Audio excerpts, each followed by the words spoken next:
Pembuka, badai di luar, badai di dalam. Pernahkah kamu merasa seperti sedang berada di atas sebuah perahu kecil di tengah lautan yang bergejolak? Ombak datang dari segala arah, tuntutan pekerjaan, berita ekonomi yang tidak menentu, ekspektasi orang lain, dan bayangan masa depan yang buram. Kamu berusaha sekuat tenaga mengendalikan perahumu, tapi ombaknya terlalu besar. Kamu merasa lelah, cemas, dan kecil. Kamu bertanya, kapan badai ini akan reda? Kecemasan akan ketidakpastian adalah salah satu perasaan paling manusiawi. Otak kita diprogram untuk mencari pola dan kepastian. Ketika kita tidak menemukannya, ia akan menciptakan skenario-skenario terburuk. Bagaimana jika aku gagal? Bagaimana jika aku salah pilih? Bagaimana jika semua yang kubangun hancur? Pertanyaan-pertanyaan itu menciptakan badai kedua yang jauh lebih berbahaya, badai di dalam pikiran kita. Tapi, bagaimana jika saya katakan ada sebuah jangkar kuno yang bisa kita turunkan? Sebuah jangkar yang telah digunakan oleh para kaisar, filosof, dan pemimpin selama ribuan tahun untuk menjaga kapal mereka tetap stabil, tidak peduli seberapa besar badai di luar. Hari ini di ruang vibrasi kita akan menemukan jangkar itu. Kita akan belajar dari kebijaksanaan stoikisme.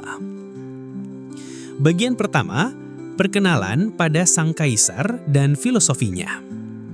Bayangkan sejenak kamu adalah orang paling berkuasa di dunia. Kamu adalah kaisar Romawi.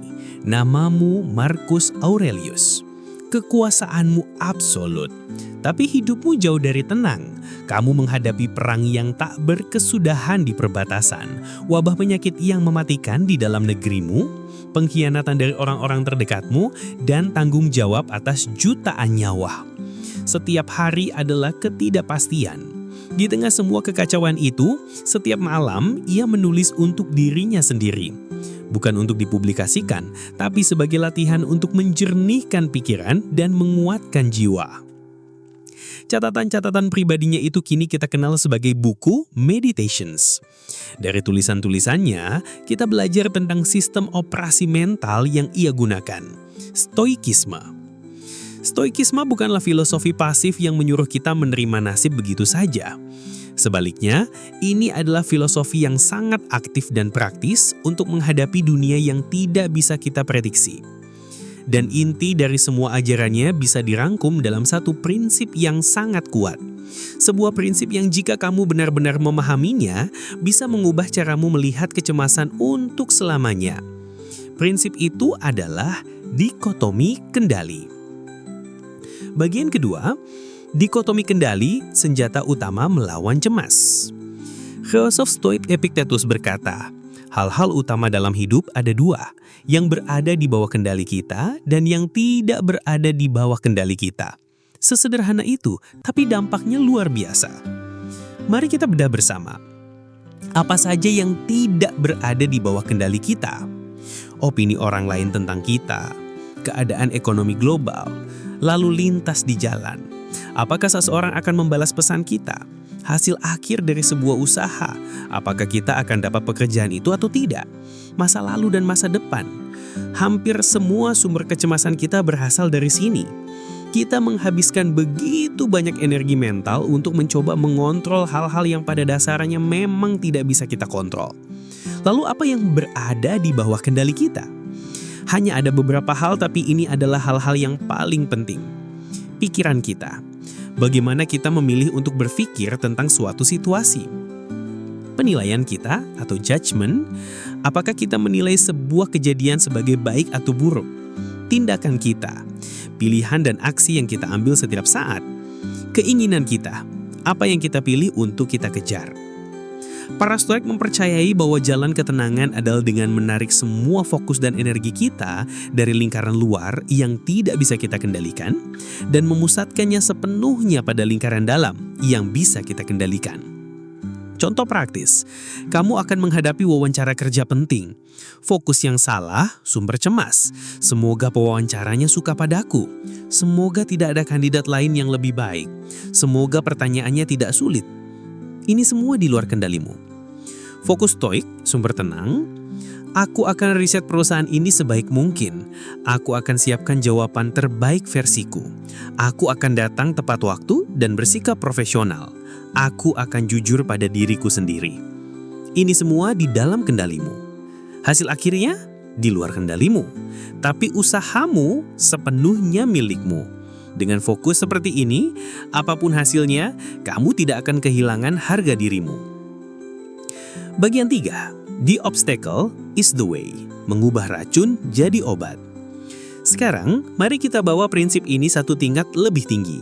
Seperti yang dijelaskan Ryan Holiday dalam bukunya The Obstacle is the Way, stoikisme bukan hanya tentang bertahan, ini tentang transformasi. Prinsipnya, setiap rintangan yang menghadang kita di lingkaran luar, kita bisa gunakan sebagai bahan bakar untuk melatih sesuatu di lingkaran dalam. Rintangan itu sendiri adalah jalan. Lalu lintas macet dan kamu terjebak, ini bukan musibah. Ini adalah kesempatan untuk melatih kesabaranmu atau waktu untuk mendengarkan podcast yang mencerahkan. Presentasimu dikritik habis-habisan oleh atasan, ini bukan kegagalan. Ini adalah umpan balik yang berharga untuk memperbaiki kemampuan komunikasimu. Dikhianati oleh teman, ini bukan akhir dunia. Ini adalah pelajaran menyakitkan tentang memilih lingkaran pertemanan dan pentingnya ketangguhan diri.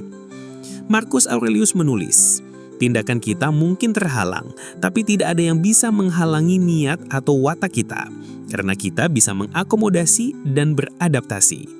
Pikiran mampu beradaptasi dan mengubah rintangan pada tujuannya menjadi sebuah tindakan. Apa yang tadinya menghalangi tindakan akan memajukan tindakan. Apa yang tadinya menghalangi jalan akan menjadi jalan. Ini adalah cara pandang seorang pejuang, bukan pasif, tetapi proaktif. Kamu tidak bisa memilih apa yang terjadi padamu, tapi kamu selalu bisa memilih bagaimana kamu meresponsnya. Dan di dalam respons itulah letak kekuatan dan kebebasanmu.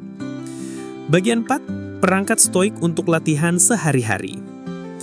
Memahami ini adalah satu hal, melatihnya adalah hal lain. Berikut adalah 2 latihan praktis yang bisa kamu mulai. Jurnal stoik, latihan pagi dan malam. Pagi, tuliskan rencanamu hari ini, lalu pikirkan rintangan apa yang mungkin muncul.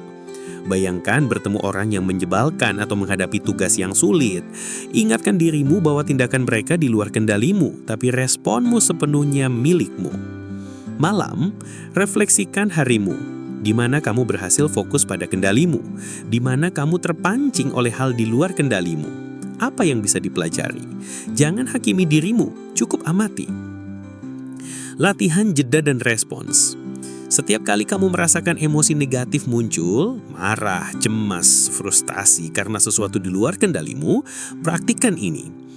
Ambil jeda, tarik napas dalam-dalam, lalu tanyakan pada dirimu, apakah ini di dalam kendaliku atau di luar kendaliku? Jika di luar kendali, katakan pada dirimu, ini bukan urusanku. Lalu fokuslah pada satu-satunya hal yang bisa kamu kendalikan, yaitu responsmu selanjutnya. Penutup, membangun benteng di dalam diri. Badai di lautan kehidupan tidak akan pernah benar-benar reda. Akan selalu ada ombak ketidakpastian. Tapi stoikisme tidak mengajarkan kita cara menghentikan badai. Ia mengajarkan kita cara menjadi pelaut yang tangguh.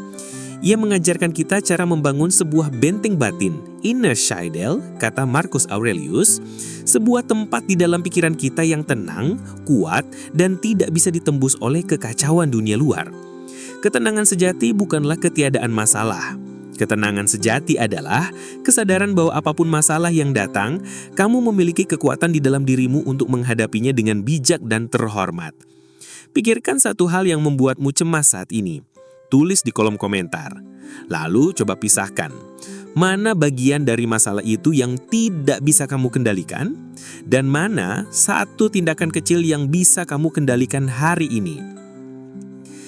Jika video ini membantumu menemukan jangkar, berikan like agar lebih banyak orang bisa ikut berlabuh.